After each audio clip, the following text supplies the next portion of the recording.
প্রিয় শিক্ষার্থী, এখন আমি ত্রিকোণমিতিক অধ্যায়ে অনুশীলনী 9.2-এর 24 নম্বর অঙ্কটি সমাধান করব। দেখো, অঙ্কটিতে বলেছে cos square theta minus sine square theta equal 2 minus 5 cos theta যখন থিটা সূক্ষ্মকোণ। দেখো, এই অঙ্কটি এখন আমি সমাধান করব। 24 তাহলে দেওয়া আছে কি? দেওয়া আছে, এটা আমরা আগে লিখে নেব। দেওয়া আছে cos square theta minus sine square theta equal 2 minus 5 cos theta. এইটা কিন্তু আমাদের রাশি আছে, এখানে আমাদের সমাধান করতে হবে। তাহলে দেখো, প্রথমেই আমি একটু কাজ করে নেব। cos স্কয়ারকে এভাবেই আমরা রাখব। এখন আমরা এই সাইন স্কয়ারকে আমরা সূত্র করে দেব। আমরা এই সাইন স্কয়ারের সূত্র কিন্তু আমরা জানি কি, 1 minus cos square theta equal, ডান পাশে যা আছে তাই থাকবে। এখন দেখো, আমরা সাইন স্কয়ারকে কেন ভাঙলাম? আমরা তো cos স্কয়ারকেও ভাঙতে পারতাম। এখানে দেখো, পুরো রাশিটা যদি আমরা খেয়াল করি, তাহলে এই যে এখানে আছে এই cos থিটা আছে সবচেয়ে ছোট, অর্থাৎ ঘাতের দিক দিয়ে, পাওয়ারের দিক দিয়ে এই cosটা আছে ছোট, যার কারণে আমরা এই সাইনকে ভেঙে এই কসের আকারেই নিয়ে গেলাম। আর যদি এখানে সাইন থাকতো তাহলে কিন্তু আমরা এই কসটাকে আমরা ভেঙে সাইনের আকারে নিয়ে যেতাম, যেটার পাওয়ার সবচেয়ে কম, ঘাত সবচেয়ে কম, আমরা সেইটার অনুরূপ করে নিলাম। অর্থাৎ এখানে কস থিটাটাই আছে হলো পাওয়ারের দিক দিয়ে ছোট, যার কারণে আমরা সাইন স্কয়ারটাকেই ভেঙে নিয়েছি। এখন দেখো, তাহলে এখানে আমরা লিখব cos স্কয়ার থিটা, এই মাইনাস দ্বারা ভিতরে গুণ করে দেব, গুণ করে এই ব্র্যাকেটটা তুলে দেব, প্লাস মাইনাসে মাইনাস 1 আর মাইনাস মাইনাসে প্লাস cos স্কয়ার থিটা। এখন আমরা এইগুলো সব এই পাশে নিয়ে আসবো, চিহ্ন পরিবর্তন করে ডাইন পাশটা 0 করে দেবো। একই সাথে আমরা কাজটা করে দিলাম। 2 আছে প্লাস, আমরা মাইনাস করে নিয়ে আসলাম। এরপরে এইটা আছে মাইনাস, একে আমরা কি করলাম, প্লাস করে নিয়ে আসলাম। 5 cos থিটা ইকুয়াল 0, ডান পাশটা আমরা 0 করে দিলাম। এরপরে দেখো, তাহলে এখানে দেখো, আমরা এখন সব যোগ বিয়োগ করব। cos স্কয়ার থিটা এখানে একটা আছে, এখানে একটা আছে, তাহলে কয়টা হলো? দুটো হলো। আমরা 2 cos স্কয়ার থিটা, এরপরে আমরা এইটাকে নিয়ে আসবো প্লাস 5 cos থিটা। এরপরে দেখো, -1 আছে এখানে, আর এখানে আছে -2। আমরা কি করব? তাহলে -3 হয়ে গেল ইকুয়াল 0। -1 আর -2 অর্থাৎ -1 আর -2 হয় কত? -3 হয়ে গেল। এখন দেখো, আমরা এইটাকে মিডিল টার্ম করব। মিডিল টার্ম যদি আমরা করতে যাই তাহলে কি করব? দেখো, আমরা উৎপাদকে বিশ্লেষণ করব। উৎপাদকে বিশ্লেষণ করার সময় এই প্রথমটা আর শেষেরটা সব সময় গুণ অবস্থায় থাকে। দেখো, তাহলে যদি গুণ অবস্থায় থাকে 3 দুগুণে 6। এখন আমরা 6কে এমনভাবে ভাঙব যেন যোগ বা বিয়োগ করে এই মাঝেরটা মিলে যায়, এবং গুণ করে যেন ওই শেষে যে 6 হয়েছিল, 6 হয়েছিল, ওইটা যেন মিলে যায়।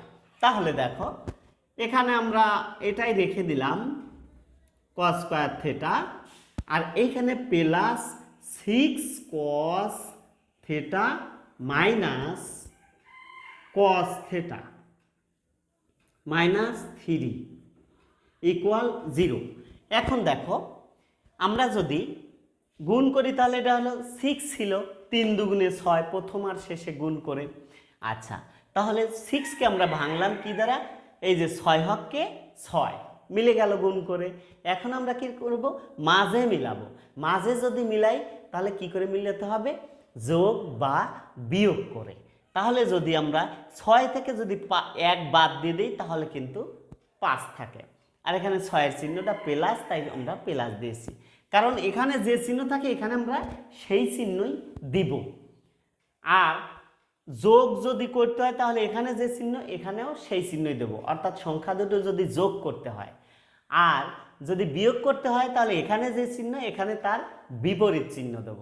যার কারণে এখানে প্লাস দিয়েছি, এখানে মাইনাস দিয়েছি, কারণ আমরা বিয়োগ করেছি। এই 6 থেকে যদি 1 বাদ দিই তাহলে 5 থাকে। আর যদি গুণ করি প্লাস মাইনাসে এই যে মাইনাস হয়ে গেল, 6 হককে 6। এখন আসি আমরা কমন নেব। এই দুটের মধ্যে আমরা কমন নেব হলো 2 cos থিটা। 2 cos থিটা যদি কমন নেই তাহলে 2 চলে আসলো, আর cos থিটা দুটো ছিল, একটা আসলো, আর এখানে একটা থাকে cos থিটা প্লাস। এখন cos থিটা তো চলে আসছে, এখন এই 2 দ্বারা 6 কে ভাগ যদি দিই আমরা তাহলে হবে 3 হয়ে গেল। এবার এই দুটোর মধ্যে আমরা কমন নেব। এখানে দেখা যাচ্ছে কোনোটাই মিল নেই, অর্থাৎ কোনো কিছুই কমন নেওয়া যাচ্ছে না। যদি কোনো কিছু কমন নেওয়া না যায় তাহলে এখানে যে চিহ্ন আছে সেই চিহ্নটা তো আমরা দিবই। দেওয়ার পরে আমরা কমন নেব 1, যেহেতু কোনো কিছুই কমন যায় না তাহলে আমরা 1 কমন নিলাম। 1 কমন নেওয়ার পরে এখানে যা আছে তাই থাকবে cos থিটা, আর এখানে আছে মাইনাস, এই মাইনাসটা এই মাইনাসের সাথে গুণ করে হয়ে যায় প্লাস। এখানে 3 হককে 3 ইকুয়াল 0। তাহলে আমাদের কমন নেওয়া হয়ে গেল। এখন এর পরবর্তী যে লাইন সেটা হলো, দেখো আমরা যখন কমন নেব তখন এই ব্র্যাকেট এবং এই ব্র্যাকেটে কিন্তু একই হবে। যখন এক হবে তখনই কিন্তু অঙ্কটা বোঝা যাবে যে সঠিক হচ্ছে। যদি এক না হয় তাহলে কিন্তু অঙ্ক ভুল হবে। এখন দেখো, তাহলে এই ব্র্যাকেট আর এই ব্র্যাকেটের মধ্যে একই জিনিস আছে, অথবা আমরা ওইটা লিখে ফেললাম cos থিটা প্লাস 3 ইন্টু, আর এখানে আনকমন আছে এই 2, অর্থাৎ 2 cos থিটা, আর মাইনাস আছে এখানে 1, তাহলে আমরা নিয়ে নিলাম। এরপরে ইকুয়াল 0। এখন দেখো আমরা হয় অথবা করব, হয় অর্থাৎ এইটুক সমান একবার 0 এবং এইটুক সমান একবার 0 করব আমরা। তাহলে দেখো প্রথমেই আছে cos থিটা প্লাস 3 ইকুয়াল 0। এখন দেখো বা দিব আমরা, বা দিয়ে তাহলে এই প্লাস 3টাকে আমরা মাইনাস করে ডান পাশে নিয়ে যাব। তাহলে এখানে থাকে cos থিটা ইকুয়াল মাইনাস 3। এইটা এখানে লিখব গ্রহণযোগ্য নয়, কারণ গ্রহণযোগ্য নয়, কারণ হলো ঋণাত্মক মান কখনো গ্রহণযোগ্য হয় না। তাহলে এটার কাজ শেষ। এখন আমরা এইটুক সমান আবার আমরা 0 লিখব। তাহলে আমি লিখতে পারি অথবা 2 cos থিটা মাইনাস 1 ইকুয়াল 0, বা তাহলে 2 cos থিটা ইকুয়াল মাইনাস 1টা ওই পাশে যাবে প্লাস হয়ে। এখন দেখো এই 2টাকে আমরা 1 এর নিচে নিয়ে যাব। cos থিটা ইকুয়াল 1 মাইনাস 2, অর্থাৎ 2 এখানে গুণ অবস্থায় ছিল, তাই ডান পাশে চলে গেল ভাগ অবস্থায়। এরপরে দেখো আমরা এই পাশে যেহেতু cos থিটা আছে, তাহলে এখানে আমরা cos কত ডিগ্রির মান হাফ, এইটা কিন্তু আমরা লিখে নেব। দেখো তাহলে cos এখানে হাফ মানে হলো 60 ডিগ্রি। তাহলে দেখো এই cos cos আমরা কেটে দিলাম, কেটে দিলে থিটা ইকুয়াল 60 ডিগ্রি। তাহলে দেখো আমাদের বলেছিল থিটা সমান সূক্ষ্মকোণ, আমরা কিন্তু পেয়ে গেছি কত, 60 ডিগ্রি আমরা পেয়ে গেছি। প্রিয় শিক্ষার্থী, এইটি ছিল আমাদের এই 24-এর সমাধান। আশা করি অঙ্কটি বুঝেছো। আবার দেখা হবে পরবর্তী ক্লাসে। সবাই ভালো থেকো, সুস্থ থেকো, আল্লাহ হাফেজ।